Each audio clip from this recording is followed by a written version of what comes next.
Thank you so much for coming. I'm Jody Miller, Public Information Officer for San Bernardino County Sheriff's Department. We appreciate you all being here today to help us get the information out to the public as far as this homicide investigation is concerned in Rancho Cucamonga. I'd like to introduce the homicide sergeant who will give you an overview of the investigation, and then we'll take a few questions. Sergeant John Gaffney. Good afternoon, and thank you for coming. I'd like to introduce my team of detectives: Patty Ruiz, Chuck Phillips, Gary Hart, and John Cahow. On last Wednesday, September 16th, Mark Riveral left home to go to the store. When he didn't return, his parents became concerned. At about 3:30 a.m., when Mark had still not arrived home, they called the Rancho Cucamonga Police Department and filed a missing persons report.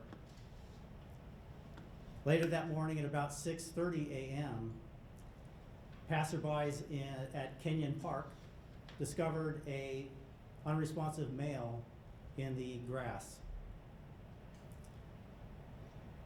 Deputies responded, confirmed that the male was deceased, and called the homicide detail. My team responded, and we confirmed the victim was Mark Riveral, 34, of Rancho Cucamonga, and that it was a homicide. The victim suffered trauma to his upper body. Due to the investigation and to protect it, we are not going to go into details of what that trauma was. We're asking for the public's help to help us solve this homicide. And are there any questions? At this point, any possible motive or any sort of surveillance, security camera video, anything that sort of can point to any kind of, reason for why this might have happened? We're certainly looking at all of those factors, and at this point, no. How far is the park from his house in distance? It's a couple of blocks. Is the park on the way to and from the store? Yes. And there was I know you can't say how exactly he was killed, but no weapon was found, or can you say that? We're not going to discuss that. And,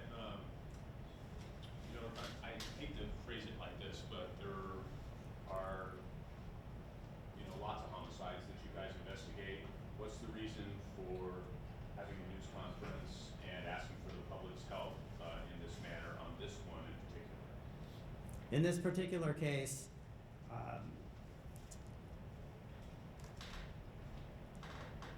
primarily it's due to a lack of information. Mark he led a solitary lifestyle. It was very unusual for him to leave. And at this point, we have few leads on this case. And so we're asking anybody, and even if it's just the smallest information that people may think is insignificant, it may prove to be very important for this case. And so we're asking anybody that knows Mark or anything about him that can call us and let us know. That's what we're looking for. Can you walk us through the timeline again, what time he left the house? And does he live with his parents? And what time he left the house? And I think you said what time people found his body. Yes. Mark lives at home with his parents, Ed and Sue, it was Wednesday, September 16th. Last Wednesday, he left the house at about 10:30 p.m. He left on foot or in his car? No, in a vehicle. And his vehicle's been found? Yes. Is this an area known for any kind of gang activity or trouble of any other sort, or just a suburban area where there's not a lot of calls for service? The latter. And was the car found at the park, or can you say it was found back home? Or? It was found nearby.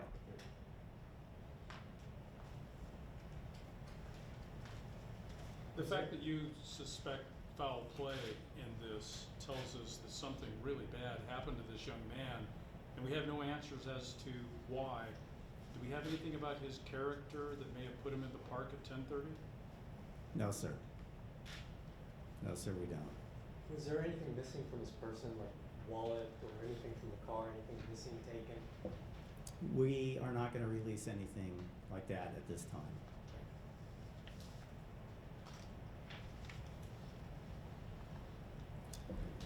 Okay, I would like to introduce the parents, Ed and Sue Riveral.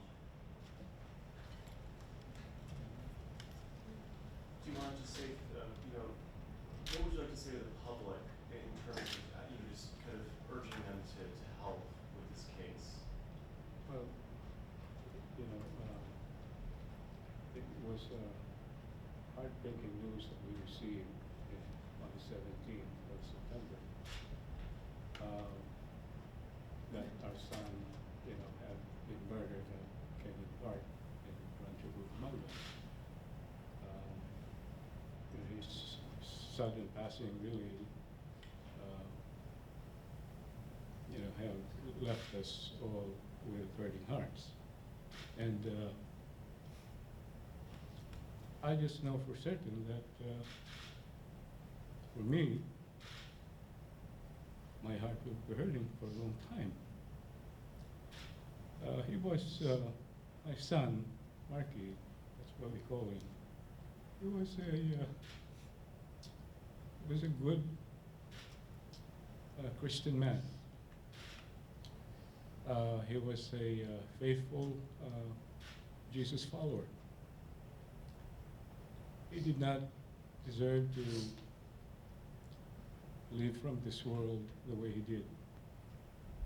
And this is the reason why we are here, my wife and I, today, to ask and plead to everyone to please help us, seek and find justice for my son's death, the kind of death that he did not deserve. And, if anyone, I'm, begging anyone who have any information of any kind, please contact immediately your local police, and authorities. And, my wife and I, this is not just all for justice for him. Of course, that is the primary reason. But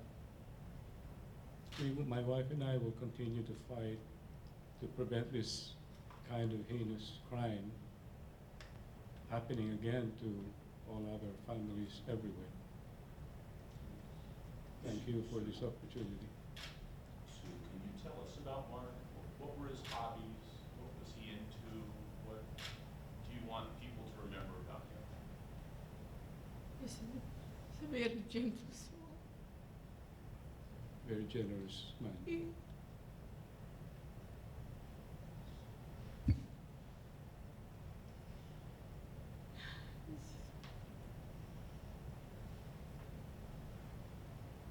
He was a quiet man, always caring, very generous. He's very, very thoughtful.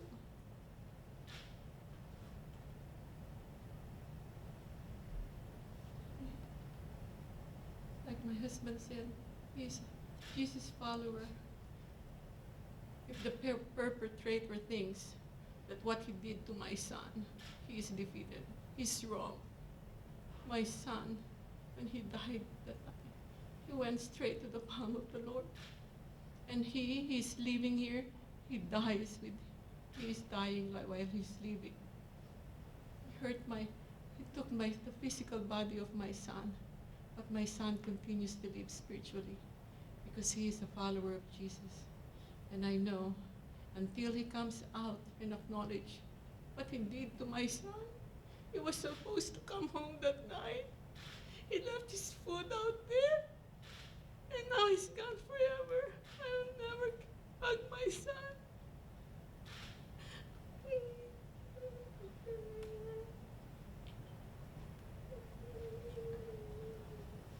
Okay, that will conclude this press conference.